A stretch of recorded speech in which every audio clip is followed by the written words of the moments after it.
क्या सच में दोस्तों एयरटेल नेटवर्क डाइंग हो रहा है?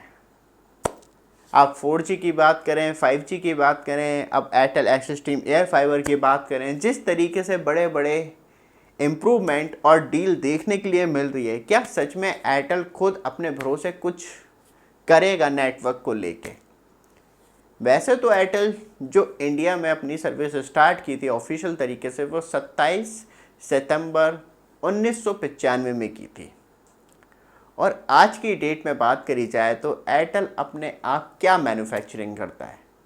तब आपको किसी चीज़ की बहुत ज़्यादा ज़रूरत होती है तो आप खुद कोशिश करते हैं कि हाँ, मैं खुद ही उस चीज़ को बना लूँ कि कम कॉस्ट लगेगी और ज़्यादा से ज़्यादा मैं उससे पैसे अर्न कर पाऊँगा। जैसे कि मैंने स्टूडियो खोला तो वहाँ पे मेनली काम लाइटों का था। बहुत बड़ी बड़ी लाइटें आती हैं, बहुत एक्सपेंसिव आती हैं, मतलब मैं लाइटों में पैसे खर्च करता हूँ, 40-45 हज़ार रुपये लगते। तो मैंने खुद अपने हिसाब से उसे डिज़ाइन किया और 2-2.5 हज़ार रुपये में काम हो गया, और मैं लोगों को सजेस्ट भी करता हूँ। फिर मुझे एक अलमारी की रिक्वायरमेंट थी तो मैं मार्केट में गया था, 30-35 हज़ार रुपये की थी। उसे मैंने खुद बहुत ही ज़्यादा सस्ते प्राइस में और स्टील फ्रेम के साथ बनवा लिया। फिर मुझे टेबल की ज़रूरत थी तो मैं मार्केट से ले सकता था, लेकिन मैंने खुद डिज़ाइन की, खुद लो कॉस्ट पे बना लिया। तो ये होता है क्रिएटिविटी माइंड। एक होता है बिजनेस माइंड और दूसरा होता है, जैसे कि एक और ज़्यादा छोटा एग्जाम्पल आपको बताऊं मैं, जैसे कि एक चाय की दुकान है, वो रोज़ चीनी लेके आ रहा है, चाय पत्ती लेके आ रहा है, दूध लेके आ रहा है, और सबसे एक्सपेंसिव जो आइटम है चाय बनाने में वो है दूध। तब उसकी चाय बहुत ज़्यादा सेल हो रही है। आप कहीं और पॉइंट मत करना चाय को लेके। और यहाँ पे बात करी जाए तो स्पेशली तब उसकी 200-300 चाय बिक रही हैं, तो वो एक अच्छा प्रॉफिट में आ रहा है कि हाँ, अब मैं कुछ कर सकता हूँ। तो वो मेन टारगेट क्या करेगा? चाय पत्ती के लिए तो नहीं, एक खेत लेना पड़ेगा, ऊपर से केरला के साइड हो तो ज़्यादा बेनिफिट वाली बात है कि हाँ, वो डायरेक्टली फार्म से बात कर सकता है कि हाँ भाई, चाय पत्ती सस्ते प्राइस में। नहीं तो चीनी के लिए फैक्ट्री तो नहीं लगाएगा, क्योंकि वो तो पॉसिबल नहीं है। लेकिन वो दूध के लिए दो गाय, क्योंकि उसका पर डे का कंजम्पशन इतना ज़्यादा है कि वो वहाँ से बेनिफिट ले सकता है। तो यही होता है, मतलब आप बिजनेस कर रहे हैं तो यही एयरटेल के ऊपर भी अलाउ होता है, वो हर किसी कंपनी के ऊपर अलाउ होता है कि शुरू में हमें चीज़ों को बस यह है कि एडजस्ट करके आगे चलना होता है, और उसके बाद तब एक स्थान आ जाता है तो वहाँ से अपनी खुद की स्टार्टिंग कर दी जाती है प्रोडक्टिविटी। वही चीज़ हम एयरटेल के साथ कहते हैं। एयरटेल ने अभी तक इतने साल हो गए इंडिया में काम करते हुए, इंडिया तो छोड़िए, आपको वर्ल्ड वाइड लेवल पे देखने के लिए मिलता है। बहुत सारी कंट्रियों में एयरटेल अपनी सर्विस प्रोवाइड करवाता है, और उसके बावजूद भी आपको कोई भी इस तरीके का नेटवर्किंग डिवाइस देखने के लिए मिलता है। एयरटेल को मालूम है नेटवर्क बिना किसी टावर के नहीं जाएंगे, तो वहाँ पे वो टावर पे जो इक्विपमेंट लगे होते हैं वो भी डिज़ाइन कर सकता था, रिसर्च एंड डेवलपमेंट पे पैसे खर्च कर सकता था, जिससे कि वो मार्केट में अपने खुद के प्रोडक्ट उतार सकता। लेकिन क्या ज़रूरत है?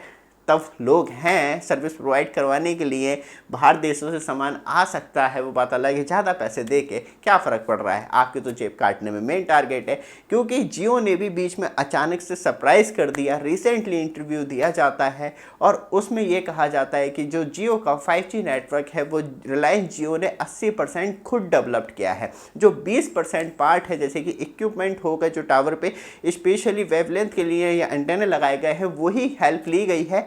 और जियो ट्रू 5G जो है वो पूरी तरीके से रिलायंस इंडस्ट्री ने 80% खुद डेवलप किया है, और उसके बाद कोई भी रिक्लेम नहीं आया एरिक्सन की तरफ से, नोकिया की तरफ से या सैमसंग की तरफ से हमने ये हेल्प करिए या वो हेल्प करिए। अचानक से पूरी मार्केट चौंक गई कि अरे ये क्या कर दिया। लेकिन एयरटेल की साइड से ये कभी नहीं आएगा। और एयरटेल जो है मेनली डिपेंड रहता है वेंडर्स के ऊपर, कि आप स्पेशली एरिक्सन की बात कर लें, नोकिया की बात कर लें, सैमसंग की बात कर लें, 5G अपग्रेड को लेके कर लें, 4G अपग्रेड को कर लें, Airtel axis team air fibre broadband को लेके कर लें, वो मेनली डिपेंड रहता है। ऐसा नहीं है एयरटेल ने कुछ नहीं डेवलप किया है। जो हमने अभी रिसेंटली जांच पड़ताल करी तो उससे हमें अभी रिसेंटली मालूम चला है ओपन रेंज जो है वो एयरटेल ने खुद डेवलप किया है। वो बात अलग है, इसकी एफिशिएंसी क्या है, मार्केट में क्या परफॉर्मेंस है, क्योंकि हमें अब भी एयरटेल का अनलिमिटेड 5G डेटा प्रॉपर तरीके से मार्केट में वर्क करता हुआ दिखाई नहीं देता। बहुत जगह जो 5G नेटवर्क तो जरूर दिखा रहा होता है, लेकिन तब हम नेट मॉन्स्टर एप्लीकेशन में जाके देखते हैं तो वो 5G जो है नॉन स्टैंड अलोन पे डिस्कनेक्टेड दिखाता है। इस वजह से भी आपका अनलिमिटेड 5G डेटा नहीं चलता है। बहुत ज़्यादा लोगों का कनेक्टेड सब कुछ जो टर्म्स एंड कंडीशन है एयरटेल की पूरी होती है, लेकिन उसके बावजूद भी एयरटेल का अनलिमिटेड 5G डेटा नहीं चलता है। मतलब मैं अभी माइंडली प्रिपेयर करूँ कि एयरटेल की सिम ले लूँ और उसमें 5G रिचार्ज कर लूँ, तो ना एयरटेल को मालूम है ना मुझे मालूम है कि उसमें 5G डेटा चलेगा या नहीं चलेगा अनलिमिटेड 300 GB तक। तो ये सबसे बड़ी प्रॉब्लम है एयरटेल के साथ। और ऊपर से बात करी जाए तो एयरटेल ने तो ऑलरेडी अपने 4G और 5G ऑपरेशन जो है वो एरिक्सन को दे दिए हैं। और फाइनली एक नई और न्यूज़ देखने के लिए मिलती है, जहां स्पेशली टारगेट जो किया गया है एयरटेल के द्वारा वो किया गया है अब Airtel axis team air fibre broadband को लेकर इंडिया में। मतलब इतनी बड़ी कंपनी होने के बाद भी इतने नाजुक नाजुक स्टेप दूसरे के ऊपर डिपेंड होकर लिए जा रहे हैं, तो वो सबसे बड़ी खतरनाक बात है। कौन से अब नए स्टेप लिए हैं और एयरटेल की क्या एफिशिएंसी जो नेटवर्क की थी वो डाउन हो रही है और उसे बढ़ाने के लिए अब दूसरे लोगों का सहारा लेना पड़ रहा है। बट आप हमारे चैनल पे फर्स्ट टाइम आए हैं, चैनल को सब्सक्राइब, वीडियो को लाइक कीजिए। रेगुलर अपडेट के लिए आपके लिए कुछ प्रोडक्ट यहाँ पे ऐड करें, उन्हें चेक जरूर कीजिएगा। साथ में आपके पास 360 कैमरा है तो उसके लिए आप हमारा वॉल माउंट स्टैंड परचेज कर सकते हो, जो डायरेक्टली आपके कैमरे को वॉल पे अटैच कर देता है। क्लिप टूट गया हो, गुम गया हो तो कोई दिक्कत की बात नहीं है, जो डायरेक्टली आपके कैमरे में फिट हो जाता है हमारा स्टैंड। क्लिप की भी रिक्वायरमेंट नहीं होती जो पीछे के होते हैं उसके। ऑर्डर करने के लिए व्हाट्सएप नंबर आ रहा है, नहीं तो वीडियो डिस्क्रिप्शन में दे रखा है, वहाँ से डायरेक्टली कॉन्टैक्ट करके भी परचेस कर सकते हैं। ये मेरी खुद की क्रिएटिविटी है प्रोडक्ट लेके आना, तो यही होता है। तब आप मार्केट समझ लेते हैं तो इसी तरीके से प्रोडक्ट को डेवलप किया जाता है। यही एक बिजनेस आइडिया है और इसी से बिजनेस आगे बढ़ते हैं। आप ये सोचें कि लोगों से बस कनेक्ट रहो, इससे सामान खरीदो, बीच में कमीशन लो और आगे बढ़ा दो, तो वो सिर्फ आप एक कहते हैं दलाल बन के रह जाएंगे बीच में। वही चीज़ हमें इस न्यूज़ में देखने के लिए मिलती है। न्यूज़ बहुत ज़्यादा मतलब पर्सनल तौर पे कहूँ तो आपको एक मोटिवेशन करने वाली है। यहाँ पे अब फाइनली एरिक्सन जो है वो जो Airtel axis team air fibre broadband आपने नहीं लिया या आपने सुना होगा या आप चलाने का सोच रहे हैं, तो उसकी जो कैपेसिटी है वो इन्हेंस करने वाला है, मतलब बढ़ाने वाला है। और जो यूज़ करने वाला है वो double core mode 5G core में, जिसमें कि एरिक्सन और एयरटेल का 5G पैक कोर जो है वो और ज़्यादा अच्छा हो पाएगा। और साथ में एयरटेल जो है वो अपना 5G network stand along network पे दे पाएगा। तब मालूम था एयरटेल को कि इसमें की प्रॉब्लम आने वाली है नॉन स्टैंड अलोंग के साथ, तो ऐसे नेटवर्क ही लेके आना चाहिए था। डबल पैसा लगाने का क्या फ़ायदा। स्पेशली बात करी जाए तो Airtel axis team air fibre broadband के अंदर, तो फाइनली बात करी जाए तो ना एयरटेल का स्पेशली 5G नेटवर्क अच्छा नहीं है मार्केट में। वो बात अलग है, रिचार्ज के बाद आपको एक पार्टिकुलर GB दे दी जाएगी या 500 GB का प्लान या 1000 GB का प्लान, तो वहाँ पे वो कहीं ना कहीं बच जाएगा कि अब डेटा ख़त्म भी हो रहा है तो कोई बात नहीं, आप 4G चलाएं या 5G, क्योंकि इंडिविजुअल 5G रिचार्ज कोई नहीं आएगा, बस नाम होगा 5G, क्योंकि उसमें आपको 500 या 1000 GB डेटा दिया जाएगा।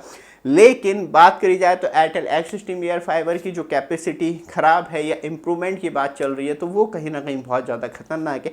मतलब पब्लिक के बीच में सामान निकाल दिया जा रहा है, आप यूज़ कर रहे हैं और उसके बाद मालूम चल रहा है उसकी एफिशिएंसी सही नहीं है, उसके अंदर इम्प्रूवमेंट की ज़रूरत है। और फिर कंपनियां तब पैसा जुटा ले रही हैं और मार्केट में पूरी रिसर्च कर ले रही हैं कि हाँ इतनी डिमांड है, उसके बाद पैसा इन्वेस्ट कर रही हैं, और वो भी खुद ना डेवलप करके थर्ड पार्टी को इन्वॉल्वमेंट करके कि बस बीच में दलाली की तरह, स्पेशली जो ब्रोकरेज होते हैं उनकी तरह काम करो और आगे निकल जाओ। बाकी ना कोई मतलब है स्पेशली कि देश आगे बढ़े या ना बढ़े। और स्पेशली बात करी जाए तो मेन टारगेट क्या है इन कंपनियों का, सिर्फ पैसा कमाना। ऐसा नहीं होता। तब आप पैसा कमा रहे हैं तो रिसर्च एंड डेवलपमेंट लोगों को, तभी तो आप ज़्यादा से ज़्यादा नौकरियां दे पाओगे।